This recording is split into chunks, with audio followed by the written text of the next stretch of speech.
সম্পর্ক সম্পর্ক কিভাবে বৃদ্ধি করা যায়, একটি সম্পর্ক কিভাবে লং টাইম ধরে রাখা যায়, এই বিষয়ের উপরে আমরা আলোচনা করব ইনশাল্লাহ, এবং কিভাবে বৃদ্ধি হবে কোরআন সুন্নাহর আদলে আলোকে আমরা আলোচনা করব। এই বিষয়ের উপর আপনি প্রশ্ন রাখতে পারেন, আপনারা প্রশ্ন রাখতে পারেন, এবং একই সাথে টিভি স্ক্রিনে একটি ফোন নাম্বার দেখছেন, সেই নম্বরে ফোন করুন। জীবন ঘনিষ্ঠ নানা ধরনের বিষয় রয়েছে, সেই বিষয়গুলোর উপরে প্রশ্ন করুন।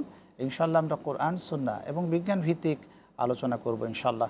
একই সাথে RTV ফেসবুক পেজেও আমাদের এই চমৎকার আয়োজন সরাসরি সম্প্রচার করা হচ্ছে, সেখানেও আপনার কমেন্টে প্রশ্নটি লিখুন, সেখান থেকেও প্রশ্ন সংগ্রহ করে কিন্তু আমরা উত্তর দিয়ে থাকি। জি আলহামদুলিল্লাহ, আল্লাহ সুবহানাহু ওয়া তাআলার কাছে শুকরিয়া আদায় করছি, তিনি আমাদের দ্বিতীয় দশকে উপনীত করেছেন পবিত্র মাহে রমাদানের। এই চমৎকার একটি আয়োজন, এই আয়োজনে আমরা প্রতিনিয়ত এই দর্শকদের প্রশ্নের উত্তর দিয়ে থাকি। আজকের আয়োজনে আমরা যে বিষয়টি নিয়ে আলোচনা শুরু করতে চাই, সুসম্পর্ক কিভাবে বৃদ্ধি হয়, সেই ক্ষেত্রে পবিত্র মাহে রমাদানের সুসম্পর্ক বৃদ্ধির ভূমিকা কি? আলহামদুলিল্লাহ ওসসালাতু ওয়াসসালামু আলা রাসূলিল্লাহ ওয়া বা'দ। মুহতারাম, পারস্পরিক সম্পর্ক উন্নয়ন এবং সম্পর্ক টিকিয়ে রাখা, অটুট রাখা, এক্ষেত্রে ইসলামের নির্দেশনা অত্যন্ত গভীর এবং তাৎপর্যপূর্ণ। ইসলাম প্রতিটা বিধানের মধ্যে এবং ইসলামী শরীয়তের প্রতিটা হুকুম আহকামের মধ্যে পারস্পরিক সম্পর্কটা যাতে বজায় রাখে এটা প্রতিফলিত করেছে। আচ্ছা, আমরা যদি নামাজের মধ্যে আসি তাহলে দেখব যে নামাজের মধ্যেও পারস্পরিক সম্পর্কের উপকরণ রয়েছে। সৌহার্দ্যপূর্ণ সম্পর্ক, দেখা সাক্ষাৎ, পারস্পরিক মত বিনিময়, একই কাতারে কাঁধে কাঁধ মিলিয়ে দাঁড়ানো ইত্যাদি প্রত্যেকটি অনুষঙ্গই মানুষের পারস্পরিক সম্পর্ককে উন্নয়ন করে। ঠিক একইভাবে রমাদানুল মুবারক, আল্লাহ তাআলা এই ইবাদতের মৌসুম, মহিমান্বিত মাস দিয়েছেন। এই মাসের সিয়াম সাধনা, ইবাদত বন্দিগি এবং গোটা মাস জুড়ে ইসলামের যে সকল কর্মসূচি রয়েছে প্রত্যেকটাই এমন যেগুলো আমাদের পারস্পরিক সম্পর্ককে উন্নয়ন করে।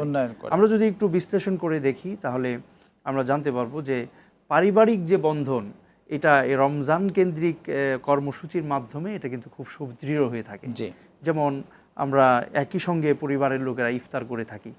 ইফতারের মুহূর্তটা একটা পবিত্র মুহূর্ত, একটা আনন্দ ঘন মুহূর্ত, একটা এমন নির্মল মুহূর্ত যে এই সময়ে ক্ষুধায় কাতর হয়ে আল্লাহর হুকুমের অপেক্ষায় থেকে সকলে একসঙ্গে যখন বসে, এটা পারস্পরিক সম্পর্ক উন্নয়নের ক্ষেত্রে বিরাট একটা ভূমিকা পালন করে। ঠিক একইভাবে সাহরির টাইমে যখন এই গভীর রজনীতে ঘুম ভেঙে সকলে একজন আরেকজনকে ডাকাডাকি করে উঠে যায়, দেরি হয়ে যাচ্ছে, তখন আরেকজনকে আদর করে সোহাগ মাখা ডাক দিয়ে উঠিয়ে দেওয়া এবং সেহরিগুলো প্রস্তুত করে একসঙ্গে সেহরি খাওয়া, এই কাজগুলো পারস্পরিক এই পারিবারিক বন্ধনকে অত্যন্ত মজবুত এবং সুদৃঢ় করে।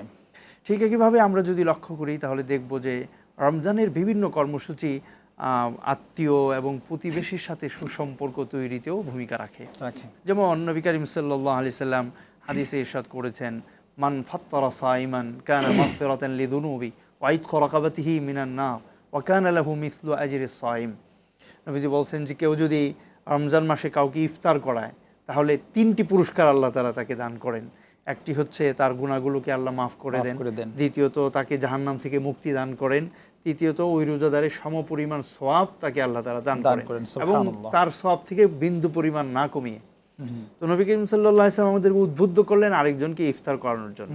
যদি প্রতিবেশীকে এবং আত্মীয় স্বজনকে আমরা রমজানে ইফতার করাই, এবং এটা আমরা আল্লাহর রহমতে সবাই করি কম বেশি, এর দ্বারা কিন্তু পারস্পরিক একটা সেতুবন্ধন বৃদ্ধি পায়। যে চমৎকার আলোচনায় আছি আমরা, একজন দর্শক যুক্ত হয়েছেন। আসসালামু আলাইকুম, প্রিয় দর্শক, নাম বলে প্রশ্ন করুন। জি, আমার বন্ধু গতকালকে 6টা ঘুমের থেকে উঠে 6টার দিকে আপনার পানি খেয়ে ফেলছে। এখন কি তার রোজাটা হয়েছে না হয় নাই?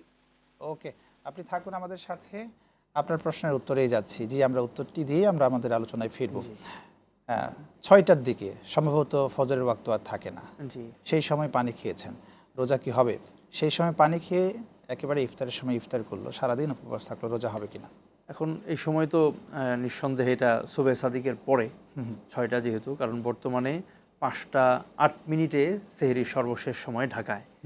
এরপরে যদি কেউ পানি খেয়ে থাকেন, এখন এটা দুই অবস্থা হতে পারে, তিনি কি ভুলে খেয়েছেন না ইচ্ছাকৃতভাবে খেয়েছেন। যদি তিনি ভুলে খেয়ে থাকেন, ভুল করে খেয়ে থাকেন, অথবা ঘুম থেকে উঠে সেহরির টাইম আছে মনে করে খেয়ে থাকেন, তাহলে তার রোজাটা হয়ে যাবে। আর যদি তিনি মানে ইচ্ছাকৃতভাবে তিনি জানছেন যে এখন সেহরির টাইম নেই, এটা জেনে যদি তিনি পানি খেয়ে থাকেন তাহলে তার ইচ্ছাকৃতভাবে এটা করে থাকলে তার রোজাটা তো ভঙ্গ হবে, কাজা করতে হবে এবং কাফফারাও তার উপর ওয়াজিব হবে। কাফফারাও দিতে হবে। আমাদের সমাজে এই ধরনের প্রচলন কিন্তু আছে যে মুয়াজ্জিনের আজান হয়ে গিয়েছে, এরপরে সাহরুনের ওয়াক্ত শেষ হয়ে গেল, তারপরে অন্ধকার বাড়ায় নিজে থেকে, লাইট অফ করে দিয়ে এরপরে সেখানে এক গ্লাস পানি খেয়ে ফেললো, অল্প একটু ভাত খেয়ে ফেললো, এরপরে রোজা রাখলো। এটা কিন্তু আছে এখনো, মাছাজিরা বলে এই কথাগুলো, যে ক্লিয়ার যদি করতে। যে মুহতারাম, এটা তো হচ্ছে একটা নিজের মন গড়া বানোয়াট একটা বিষয়। শরীয়ত আমাদের জন্য যে রোজা ফরজ করেছে, এই রোজা হলো সুবেহ সাদেক থেকে নিয়ে সূর্যাস্ত পর্যন্ত। কাজেই সুবেহ সাদিক যখন হয়ে যাবে তখন আমি কৃত্রিম অন্ধকার যতই বানাই না কেন, তখন আমি যদি খাবার খাই তাহলে আমার রোজাটা ভঙ্গ হবে, রোজা কাজাও করতে হবে এবং কাফফারাও ওয়াজিব হবে। কাফফারা মানে হলো তার একটা রোজার বদলায় 2 মাস তাকে 60টি রোজা একাধারে ধারাবাহিকভাবে রাখতে হবে। এর মাঝখানে যদি কোনো একটি রোজা আবার ভেঙে ফেলেন তাহলে আবার শুরু থেকে আগের যে রোজাগুলো রেখেছিলেন এই ধারাবাহিকতা নষ্ট হয়ে যাবে, নতুন করে আবার শুরু করতে হবে। আল্লাহু আকবার।